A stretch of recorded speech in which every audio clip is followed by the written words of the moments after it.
Welcome to DUEL-OH.TGC. Hello all, deck profile time once again, finally back at it with the Despias. This is probably one of my favorite decks to ever play at this point. I'm glad I get to keep doing this, and I'm really glad that we're getting more support for this later on, because just a little after Branded Fusion was announced, and good god is that card ridiculously strong. But here's a version of the deck that obviously is not playing it because it's not out yet, but here is Despia Alba as it currently stands. Here is my build of it. Let's get right into it. First off, 3 Owlbear. Thankfully, I am seeing much more builds that actually play 3 of this card because they're realizing that you actually need to get to your engine. I understand why builds are playing less of this for 2 reasons. 1, you can search it out with other things like Tragedy and Branded Opening. 2, this card's climbing up there in price, especially because Branded Fusion was announced.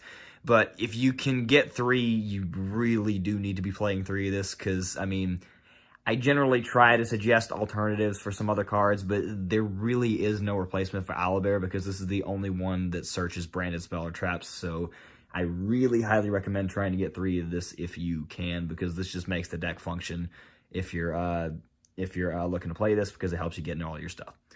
More Despias, 2 Dramaturge. I just think the 2 is the correct ratio. I see some builds. 3 is too much for anything except for a pure Despia build. You don't want to break on it. And 1, I just don't believe is correct. This card does too much for this deck. It doesn't care if it's banished when it uses fusion material, and when it uses fusion material, it comes back. So it's an extra body. You can potentially end up fusing again under those circumstances.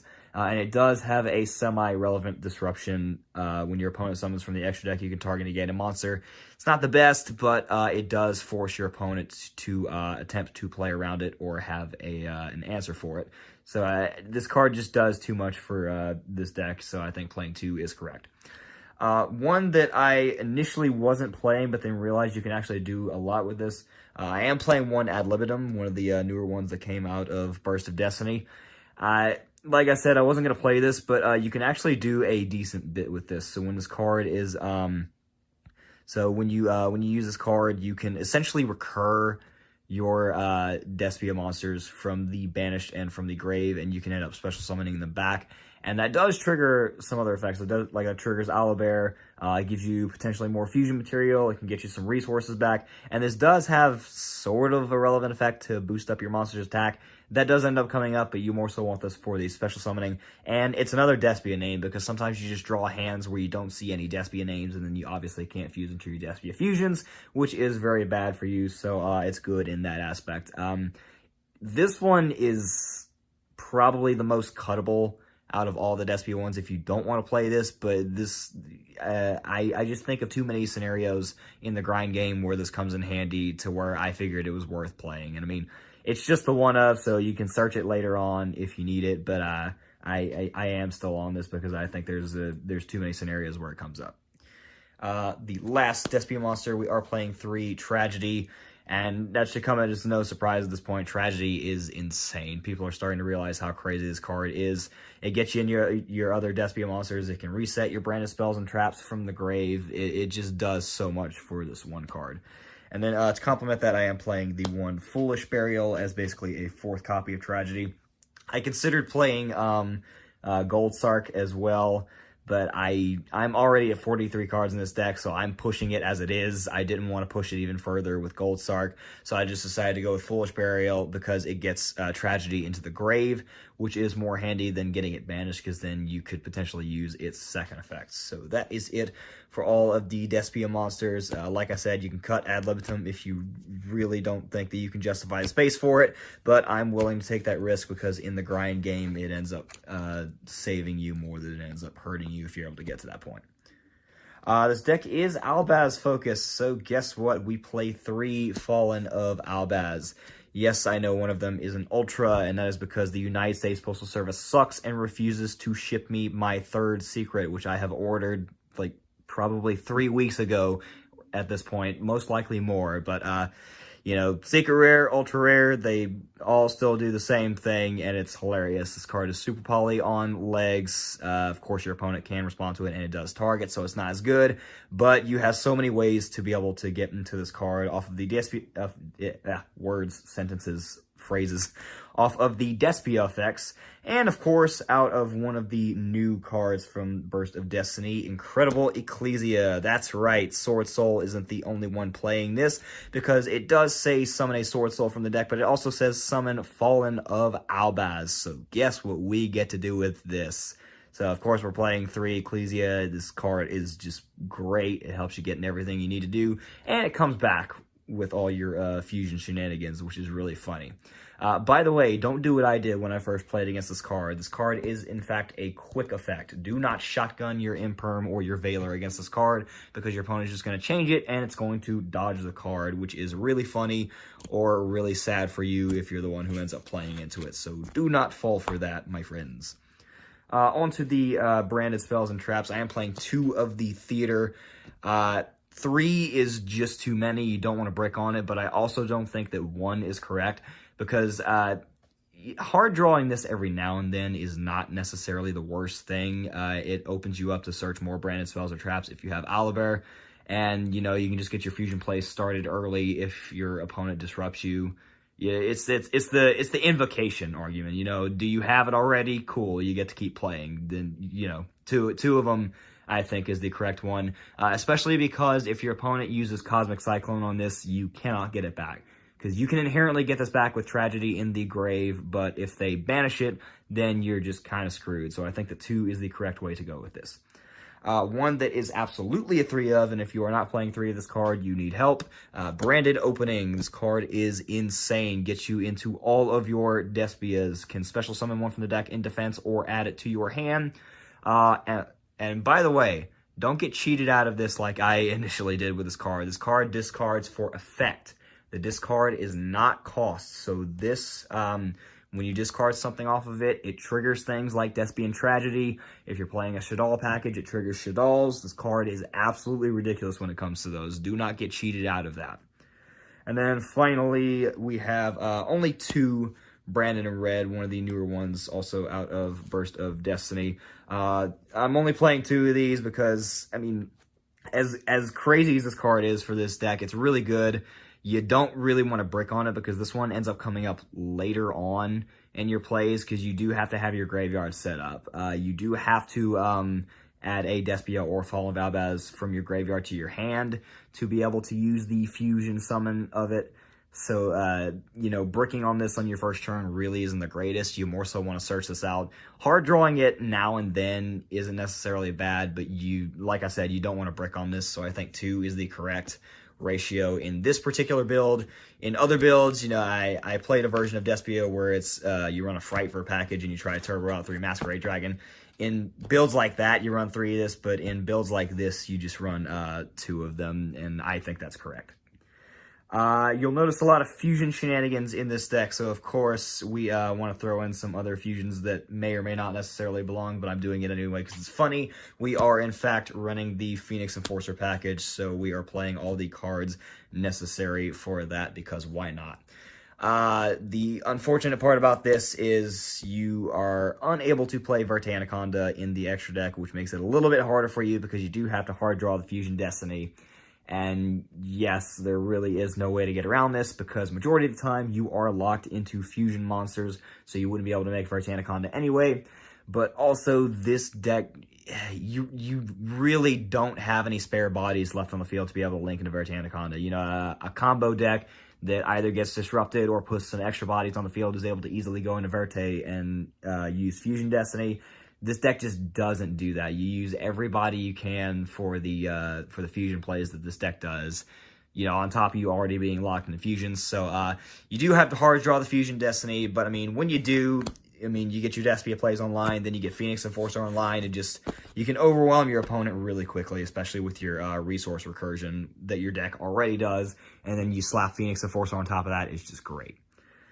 Getting into some of the tech cards. This card is hilarious in this deck, as I found out. I am playing 2 Eltlage the Golden Lord. This and playing ad libitum is the reason that this deck is over 40 cards. The 2 Eldritch and the 1 ad libitum are why I'm at 43. If you want to cut those and go down an even 40, that is perfectly fine.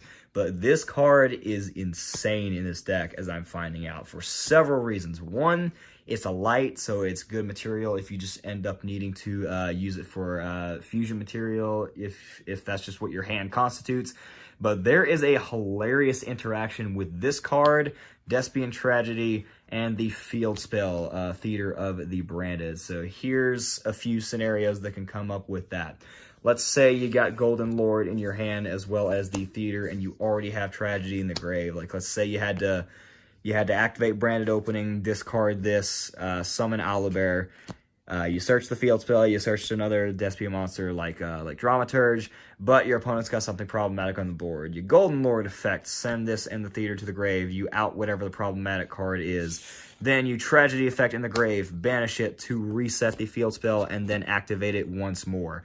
You have outed a problematic card, and you have your fusion plays online with this. And of course, you can do the reverse. Like, let's say these 2 are already in your grave. You can Golden Lord effect, pop the field spell, add it to your hand, special summon it. You have a free 3,500 body on the field, and then you banish Tragedy from the grave to reset this, and then activate it. So you have your field spell anyway. The interactions you can do with this card are just hilarious. It has way more synergy with this deck than I initially thought.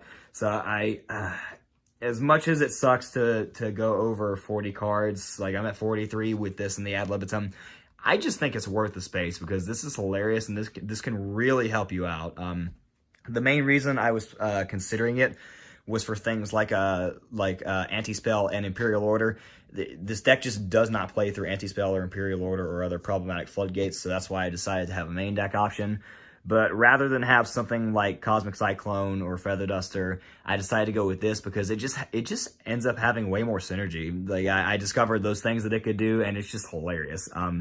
Obviously, it's not going to help you out Mystic Mine because this is a monster effect, and Mystic Mine affects the player, not the field. But in that instance, you really should be fine anyway. You know, you just put up a bunch of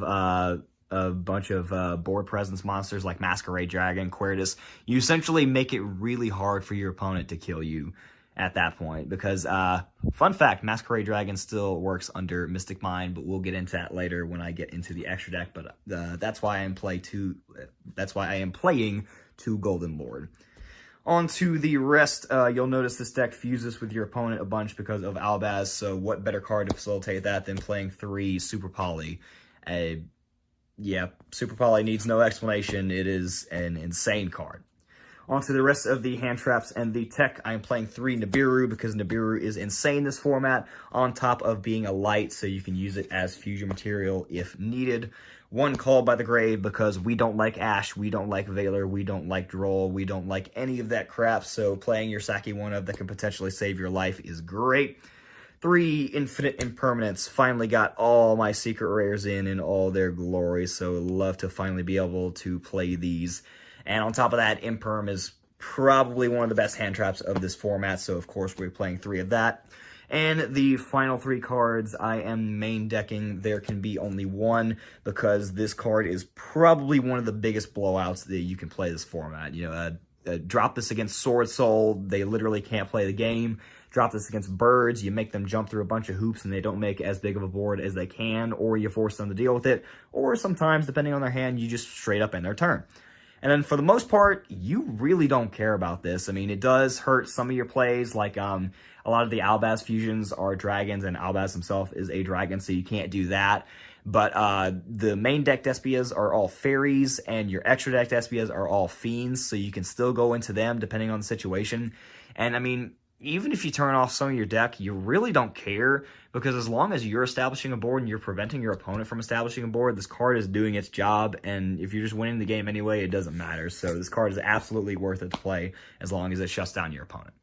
That is the main deck, like I said, 43 cards because of the 2 Golden Lord and the Ad Libitum. If you want to cut those, then you can obviously do that. As far as the Ecclesia, I know Ecclesia is an expensive card as well. I didn't talk about that. You can go without Ecclesia, but I mean that does really hurt the deck in general because the one of the main purposes of this deck is to be able to get an Albaz and diffuse with your opponent's board. So having the Ecclesias really helps with that, but I understand if you're not able to get to Ecclesias because they're kind of getting up there in price. I believe they're about $55, $60 a copy right now, so I understand. In that case, you could make the deck go down to an even 40 cards, or you could just replace it with a bigger Despia engine or other hand traps. Beyond that, that'd be about all I could recommend for that. You can play without Ecclesia, but I would recommend trying to get them if you're going to do something like this. On to the extra deck, pretty much standard for any Despia build. We have 2 Quertus, 1 Proskinian, and 2 Masquerade Dragon. Quertus and Proskinian are pretty standard. I see some builds cut Proskinian, but in this deck in particular, Proskinian is really great because you're fusing with your opponent's board. So grabbing a Despia, a light, and a dark is... it can still be a little bit difficult, but when this card comes up, you drop this on your opponent, sometimes you just take such a commanding position that's hilarious. Like, people forget how crazy Proskinian can be. It steals opponent out of your opponent's graveyard or banishes it, and when it steals it, there are no restrictions. You get that monster's effect, it can attack, it stays with you permanently. I have stolen hilarious stuff out of the graveyard. I have stolen an opponent's Zeus, which obviously doesn't get the effect, but beating your opponent to death with their own Zeus is hilarious. I've stolen access code talkers. You're not putting any links in the grave, but I mean, popping the own access code that you stole to out something else is problematic is really funny. There's just so many funny things you can do with that card, so I really highly recommend playing it. Quertus is self-explanatory. Pretty much any Despia build is playing at least 2 of that, sometimes 3. And Masquerade Dragon, oh boy, if I could make space for a third one of this in the extra deck, I would, because this card is the secret MVP of this deck. The last time I was playing this deck, like I said, I was playing the Frightfur package. The goal was to turbo out 3 of these, but I consistently ended on 2. This card alone just wins you games if your opponent isn't able to answer it. I've gotten opponents down to 100, 200 life points or some ridiculous low number like that. And if they can't deal with it, they're gonna take the burn. It's really funny. Fun fact, by the way, in case you don't know this, you should probably already know this, but if you don't, the burn is cost. That is not an effect. The card reads when your opponent must pay 600 life points to activate cards or effects. That is, in fact, cost. So, if you are under Mystic Mine, this card will still deal burn damage to your opponent. If you Dark Ruler no more your opponent, and then they wouldn't take damage for the rest of that turn after that. If they activate cards or effects on your turn when they shouldn't take damage, then this card will still burn them because the burn is cost. That's not them taking damage. And not to mention, it just comes back onto the field for free if your opponent has a ritual or an extra deck monster on the field. This card is insane. It's a free body. It's hilarious burn. I highly recommend playing this card in at least some capacity. If I could play 3 of this, I would, because it's just so funny. On to all of the Albaz targets. 2 Albion, the Branded Dragon. Definitely when Branded Fusion comes out, you're going to want to play 3 of this because this card just gives you so much value. You fuse with it, and then you fuse again, essentially. So it's 2 for the price of 1. The card is just nuts. Sprind the Iron Dash Dragon. This is a really good Albaz target because the materials are Albaz and an effect monster special summon this turn. Nice combo your opponent's doing there. It'd be a shame if you fused with one of their important combo pieces. You know, it's just a really, this one's probably one of your best fusion targets that you can go into just because you yoink one of their fusion monsters mid-combo, and then it's really funny. Regrand, the Glory Dragon. This is just another generic fusion target. Its materials are Albaz and a level 8 or higher monster. It also does have situational protection. It itself can't be destroyed by battle. And then as long as you control this fusion summon card, your opponent can't target other monsters with monster effects. It's not great, but I mean, some protection is better than no protection. And then we were playing 2 Titaniclad. Sprind is probably one of the better targets, but Titaniclad is going to be the one that you will most likely use the most, especially when your opponent gets into their bigger monsters, because People forget that Titaniclad can be summoned the normal way. There are more decks that play this than Dogmatica, and although we aren't playing any Dogmatica monsters, we do in fact use this card. The materials are Albaz and a monster with 2500 or more attack, and it does have a decently relevant effect to get bigger. So I mean, that comes up, and when it does, it's hilarious. I've done this before, it's really, really funny. And then all of them have an effect that floats into another Albaz when it dies, so you essentially just do it all again, essentially. Yeah, really nothing more to say to that. You just want a bunch of these generic targets to be able to fuse with your opponent's board and then ruin their day with that and watch them suffer for it. It's sad, but funny. Anyway, you saw we were playing the Phoenix Enforcer package, so of course we had to play a copy of Destroyer Phoenix Enforcer. Obviously, if you can't get to this card, I know this card is pretty expensive, then you can just play one of the other Despia fusions, and then you can cut the package from the main deck, and, you know, that frees up a bunch of space for you right there, so that probably makes your day a little easier. I just think it's worth to play this card because this card needs no explanation. This card is insane.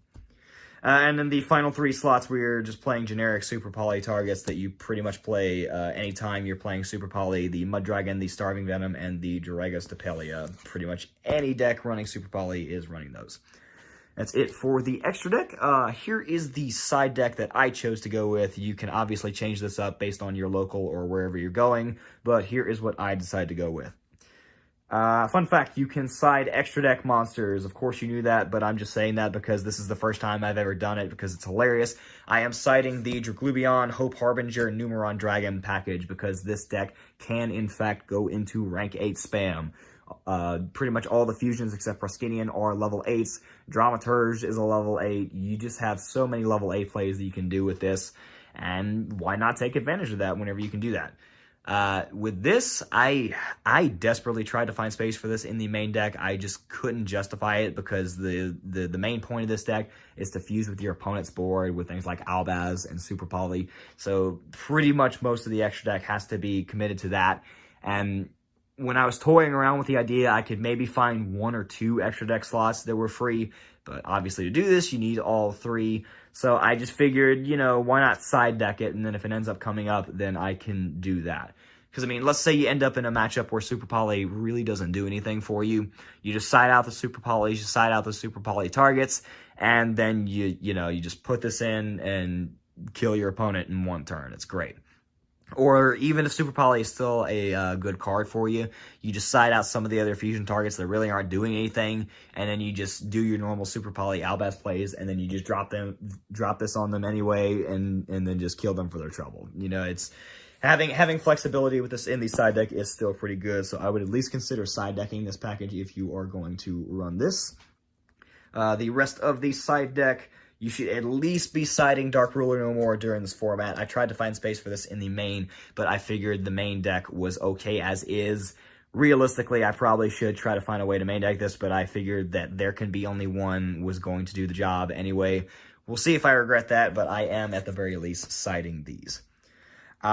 This is hilarious because I never thought I'd be playing these cards in 2021. Raigeki and Dark Hole are semi-relevant again, because if you catch your opponent unaware, you can just blow up their whole board with this. You know, so a lot of the bird players are going to playing Apex Avian instead of the statue, so they are putting up an Omni Negate with that.